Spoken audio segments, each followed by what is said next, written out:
ng liham. Ang pinakamakulit na girlfriend mo sa balat ng radyo. Isang magandang morning sa inyong lahat! Ako pa rin po nag-iisang girlfriend mo sa radio. My name is Lindsay. Makulit pero may puso, handang makinig sa mga kwento mo. Alam mo, feeling ko kailangan mo na siyang iwan kasi it doesn't make sense. Ang kwento sa lihim ng liham.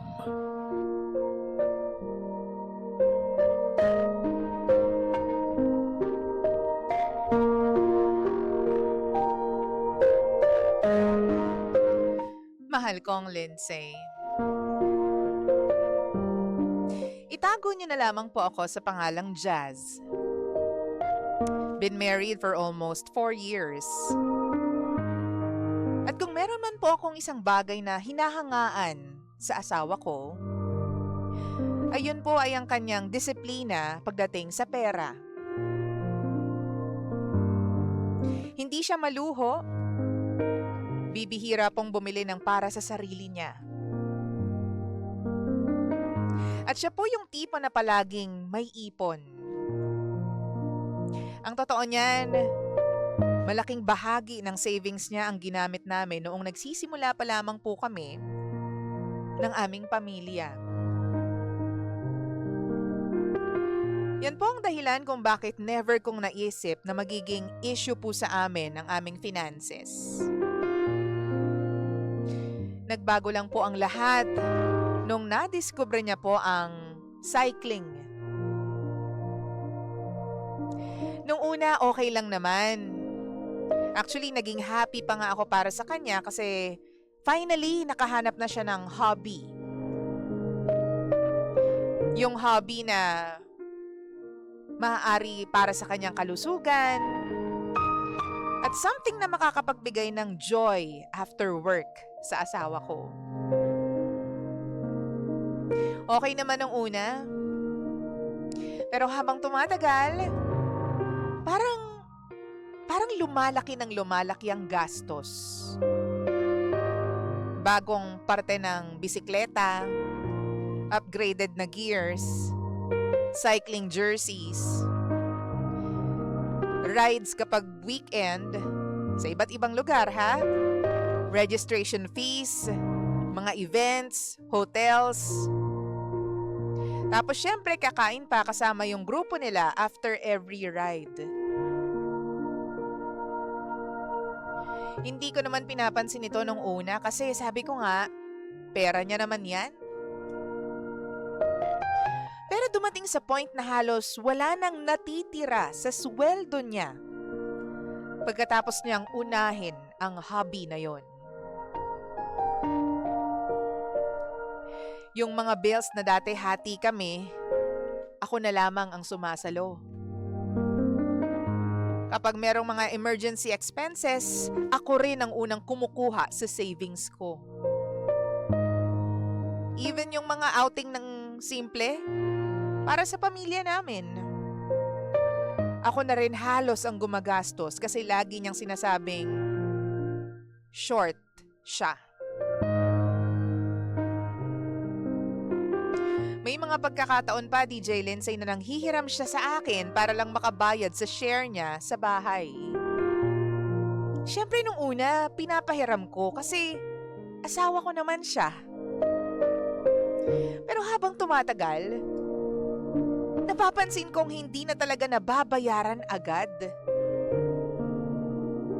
Unti-unti na rin lumalaki yung amount hanggang sa parang normalan na lang na ako na yung sasalo kapag nauubusan siya. Nung isang buwan lang, DJ Lindsay, napag-usapan namin na siya muna ang sasagot sa monthly utilities para kahit papano, mabawasan naman ang gastos ko.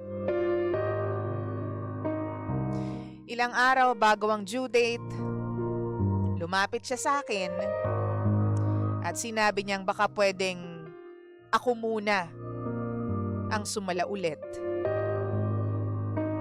Baka daw pwede kong pautangin muna siya dahil Meron daw siyang nabili na bagong wheel set na limited edition para sa bike niya.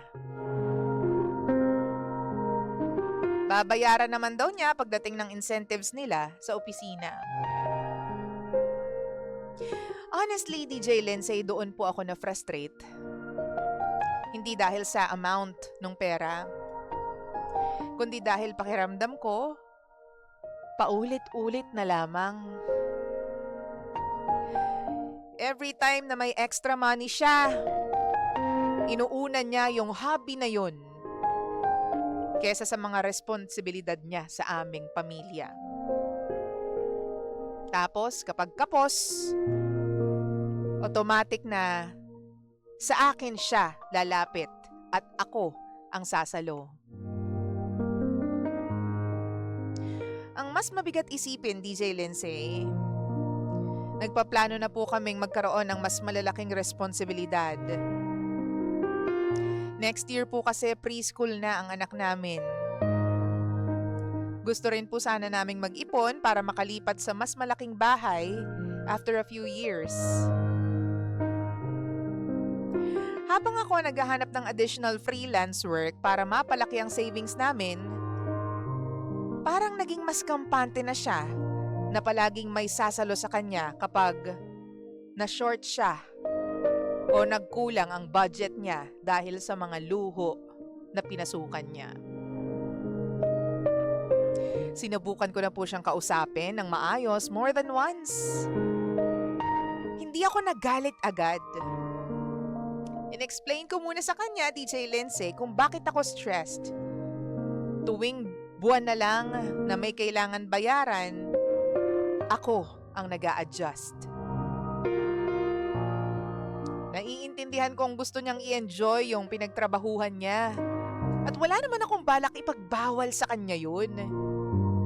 Ang gusto ko lang sana, sana marunong siyang mag-set ng limit at unahin muna ang pamilya bago ang luho.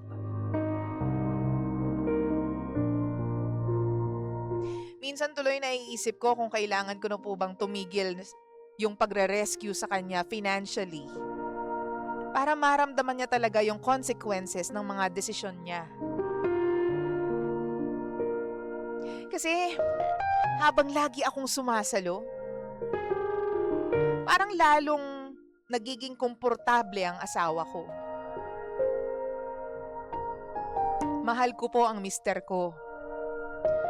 Pero napapagod din ako. At pakiramdam ko, ako na lang ang nag-aalala para sa future namin ng aming pamilya. DJ Lindsay, ano po ba ang dapat kong gawin? Tulungan niyo po ako. Ito po ang lihim ng aking liham.